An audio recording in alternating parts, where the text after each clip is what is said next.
Right, so number 3.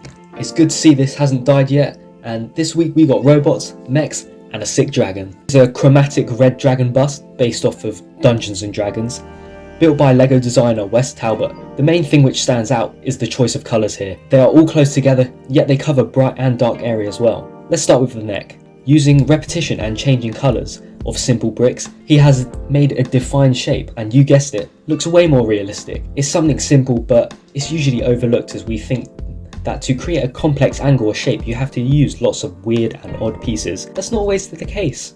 The horns are quite a simple technique, built in all directions and having a nice angle to them. As we move on to the eyes, this is what sets it apart from other builds. Claws, teeth, and vehicle mudguards are used to shape the eyelids, and the quarter circle tile works perfectly as an eye. Lastly, I want to mention the base. While black bases are usually overlooked because, everyone uses them, I do myself, this one has details which draw your eye to it and make you look twice. Now, onto a little robot from the film WALL-E. This is the smoothest build of the robot I have seen by far. You can easily see how the majority of the build has been created using slopes and bricks. However, there are some amazing details you may have overlooked. See, the little vacuum in his hands? Yep, it uses a garage door in a trans blue colour. It gives a nice round shape and adds some small lines important in its design, which if you've watched the film you know exactly what it looks like.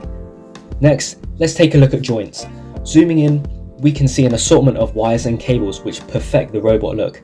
I imagine the large one is more structural, while the small one are purely for detail. But anyway, it's a nice little detail which most people wouldn't think to add. You may be wondering, but what are the black lines? Well, this is an important detail from the films. He's followed the dirt tracks and are cleaning them up. This is a big one, a cat sloth walker built by Charlie based off some concept art. First, let's take a look at both of them together, the concept art and his build side by side. You can see that they are virtually identical. This build has been in the works for about 3 months and turned out better than ever. It's probably my favourite build this year to date. The walker itself is actually pretty huge. Just look at the minifigures on there for scale. This includes a few technic elements in the front legs, while the majority of the shell is brick built, or seems to look that way.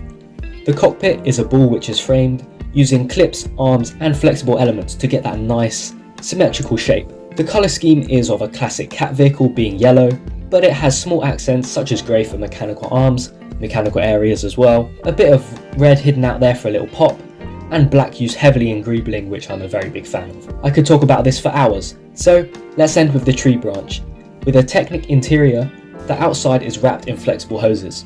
This is in sections to make up the branch, but perspective is used very cleverly here to add in the smaller one behind.